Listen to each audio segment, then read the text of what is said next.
Lorsqu'on a organisé des vidéos, j'ai demandé à nos amis robustes, quel est le verset qui vous dit de prier Marie? Jusqu'à aujourd'hui, je ne l'ai pas reçu. Lorsque j'ai publié l'exemple pour montrer que Marie avait eu des enfants après Jésus, elle a enfanté. Jésus avait des frères et des sœurs. Que Joseph a épousé Marie après ils ont eu des enfants. Même s'ils ont gardé Marie comme une vierge, alors qu'elle n'a jamais été vierge, elle a mis au monde des enfants. Donc, ils n'ont jamais apporté de versets. Mais écoutez ce jeune homme, la réponse qu'il va donner, la réponse la plus dure, terriblement dure, plus dure que moi. Écoutez, après cette vidéo, si tu restes encore catholique, c'est que tu as été maudit. Merci.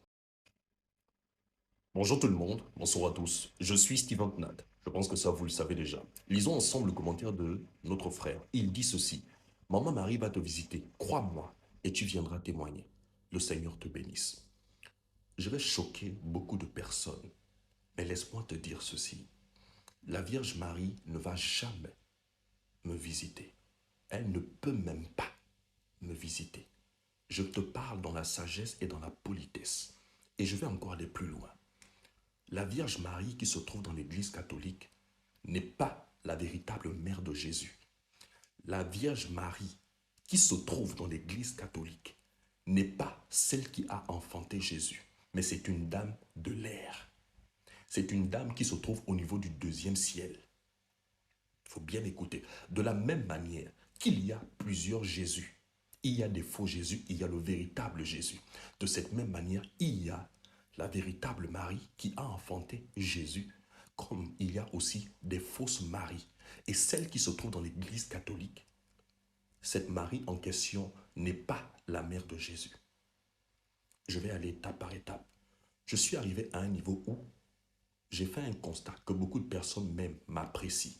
Ça veut dire que réellement, je ne fais pas la volonté de Dieu.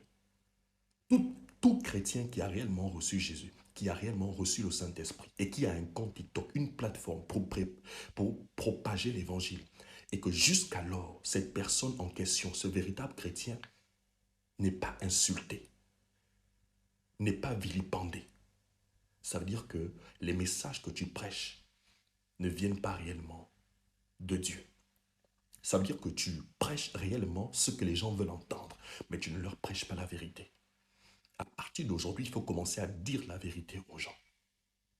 Sinon, leur sang sera répandu sur toi.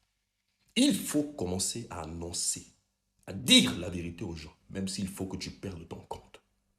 Dieu va te donner un autre compte. Les gens vont dire que je juge, je ne juge pas. Mais la Bible dit que l'homme animal ne reçoit pas les choses de l'Esprit de Dieu.